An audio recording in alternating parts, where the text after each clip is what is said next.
ఒక Sunday school teacher ఒక దినాన టాల్స్టాయ్ అనేటువంటి ఒక వ్యక్తి యొక్క కథను చెప్తూ ఉందంట పిల్లలందరికీ. అలా చెప్తూ ఆ కథలో ఏముందంటే ఒక తూనీగ ఉంది, ఒక చీమ ఉంది. ఈ తూనీగ శీతాకాలం వచ్చినప్పుడు చీమల దగ్గరికి వచ్చిందంట. వచ్చి అంటుంది, చీమ దగ్గరికి వచ్చి అంటుంది, మీరు చాలా ఆహారము వేసవి కాలంలో కూర్చుకున్నారు కదా, చాలా ఆహారాన్ని స్టోర్ చేసుకున్నారు కదా. అంటే అదే కదా మేము ఇక్కడ ఆరపెట్టుకుంటున్నాం, నీకు కనిపించట్లేదా అందంట చీమ. అదే మీరు చక్కగా వేసవి కాలంలో కూర్చుకున్న ఆహారాన్ని మీరు ఆరబెట్టుకుంటున్నారు కదా, నేనైతే ఏమీ కూర్చుకోలేకపోయాను, ఇప్పుడు శీతాకాలం వచ్చింది, నాకు భయం వేస్తుంది అందంట. అప్పుడు చీమ అడిగిందంట, ఏం చేసావు మరి వేసవి కాలం అంతా అని అడిగితే, పాటలు పాడుకుంటూ గడిపేశాను అందంట. అప్పుడు ఈ చీమ అందంట, అయితే ఈ శీతాకాలం అంతా నాట్యం చేస్తూ గడిపే అందంట. ఇది కథ చెప్పారు టీచర్ గారు స్టూడెంట్స్కి. చెప్పి ఆవిడ ఏం చెప్పారంటే, రేపు మీరు వచ్చేటప్పుడు ఈ తూనీగకి ఈ చీమలు ఆహారం ఇచ్చాయా, మీరు ఏమి రాసినా మీ ఇష్టమే, మీకు నచ్చితే ఇచ్చాయి అని రాయండి, నచ్చకపోతే ఇవ్వలేదు అని రాయండి. ఒకవేళ మీకు ఏ విధంగా మీకు తోస్తుందో, న్యాయంగా ఇవ్వాలా ఇవ్వక్కర్లేదా, ఏమి తోస్తుందో అది రేపటి దినాన మీరు రాసుకొని రావాలి, సరేనా, మీకు వీలైతే బొమ్మలు కూడా వేయండి అని చెప్పిందంట టీచర్. పిల్లలందరూ వెళ్ళిపోయారు. ఒక్కొక్కరు ఇంటి దగ్గరికి వెళ్ళిన తర్వాత ఆలోచన చేస్తూ ఉన్నారు, ఇస్తే మంచిగా ఉంటుందా, ఇవ్వకపోతే మంచిగా ఉంటుందా, ఏమని రాయాలి అని ఆలోచన చేస్తూ ఉన్నారు. మొదటివాడు ఇలా రాశాడంటే, ఏమని రాశాడంటే, ఈ యొక్క తూనీగ వేసవి కాలంలో ఆహారాన్ని సంపాదించుకోకుండా పాటలు పాడుకుంటూ గడిపేసింది. అయినప్పటికీ హెల్ప్ కోసం వచ్చింది కాబట్టి చీమ దగ్గరికి, ఈ చీమ చాలా మంచిది కాబట్టి ఈ హాఫ్ ఆహారాన్ని ఆ తూనీగకి ఇచ్చింది.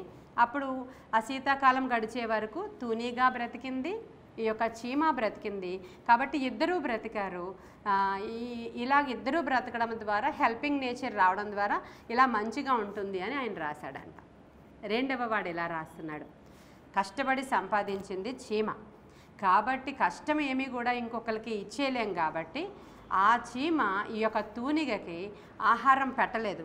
కాబట్టి ఎవరైతే కష్టపడతారో వారే అనుభవిస్తారు. కష్టపడలేని వాళ్ళు ఇలాగే వాళ్ళ జీవితం ఉంటుందని తెలియడానికి ఈ చీమ ఇవ్వలేదు కాబట్టి ఆ తూనీగా చనిపోయింది అని రాశాడంట. మొదటివాడేమో హాఫ్ ఆహారాన్ని దానికి ఇవ్వడం వల్ల ఇద్దరు బ్రతికారని రాశాడు.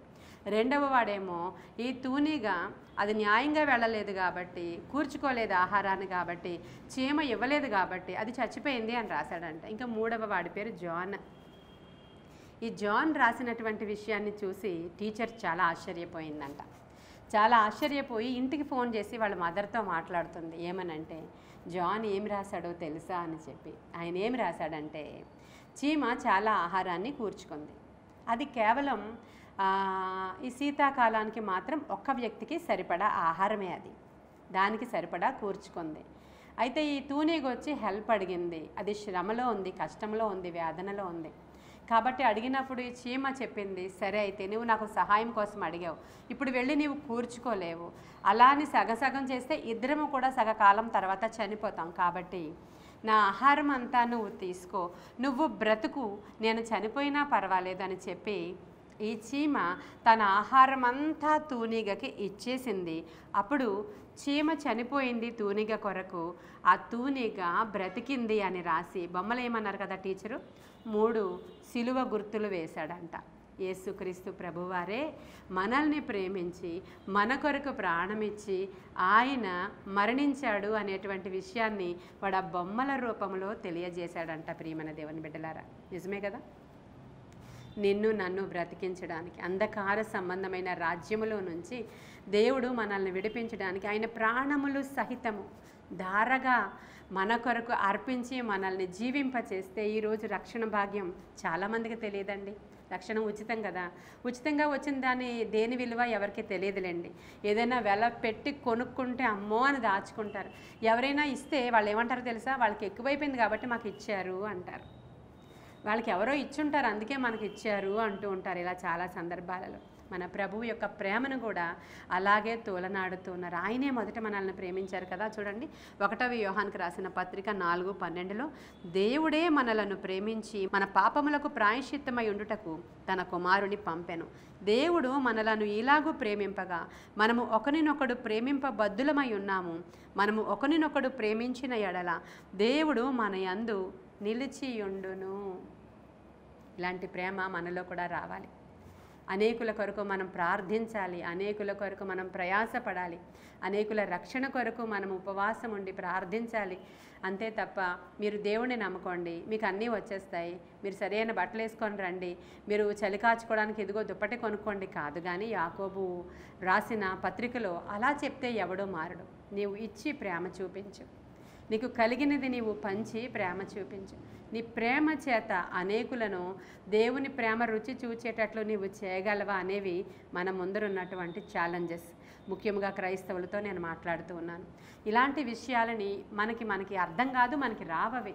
పరిశుద్ధాత్మ దేవుని సహాయం తీసుకున్నప్పుడు ఎవరికి మనం సహాయం చేయాలో, ఎవరి దగ్గర ఏ విధంగా మనం మాట్లాడాలో, ఎవరికి మనం ఉపయోగకరమైన మనుషులుగా ఉండుటకు మనల్ని దేవుడు పుట్టించాడో అది గుర్తెరిగి మనము ముందుకు వెళ్ళినప్పుడు గొప్పగా దేవుడు తన పనిలో మనల్ని వాడుకుంటాడు.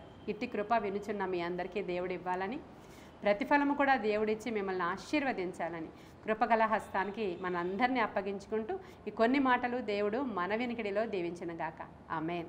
ప్రార్థన చేసుకుందాం. మీకోసం నేను ప్రార్థన చేస్తాను, ఏకీభవించండి నాతో. మహాపరిశుద్ధుడవైన తండ్రి, మహోన్నతుడవైన దేవ, ఎందరైతే ఈ మాటలు విన్నామో తండ్రి, అనేక సందర్భాలలో మా ఆలోచనలు ఇద్దరు పిల్లలు ముందు రాసినటువంటి బిడ్డల్లాగే ఉంటాయి. కానీ అనేక సందర్భాల్లో మేము ఏమి కలిగి ఉన్నామో అది ఇచ్చుటకు మేము ఇష్టపడం ప్రభా. పైగా దానిలో సాకులు చెప్తాము. కానీ ఈరోజు దేవా నా తండ్రి, దేవుని యొక్క ప్రేమను వెదజల్లే వారముగా మమ్మల్ని అందరినీ ఉంచినందుకు వందనాలు ప్రభా. ఇతరులు నశించిపోతున్నారు, నశించి వారి కొరకు భారము కలిగి ప్రార్థన చేసే మనస్సు వినుచున్న వారందరికీ దయచేయండి. వారి కొరకు సమయం కేటాయించే మనసు దయచేయండి. ఎవరైనా సహాయం కొరకు వచ్చినప్పుడు వారికి నాయన సహాయము మాకు తోచినంత చేయడానికి అవసరమైన కృప ప్రతి క్రైస్తవుడికి దయచేయండి ప్రభా. దేవుని ప్రేమను ప్రతి క్రైస్తవుడు చూపించడానికి అవసరమైన కృప. కోపతాపాలు మాని, సణుగుడు సంశయాలు మాని, మా రోగాలు, మా అప్పులు, మా బాధలు, మా పిల్లల పెళ్ళిళ్ళ గురించిన స్వార్థము విడిచిపెట్టి ఇతరుల కొరకు ప్రార్థించడానికి దేవా, మొదట నీ నీతిని, రాజ్యాన్ని వెదికేటువంటి పనులు చేయడానికి అవసరమైన కృప ఈ ఉదయకాల సమయంలో ప్రతి సత్క్రైస్తవునికి దయచేయమని, వినుచున్న వారందరి హృదయాలను కూడా దేవుని ప్రేమ చేత నింపమని, అగాపే ప్రేమ దేవా ప్రతి హృదయములో నింపబడులాగున సహాయము చేయమని నజరేయుడైన యేసయ్య శ్రేష్ఠ నామంలో అడిగి వేడుకొని పొందుకొని ఉన్నాము మా ప్రియ పరలోకపు మా తండ్రి. Amen. Amen. God bless you.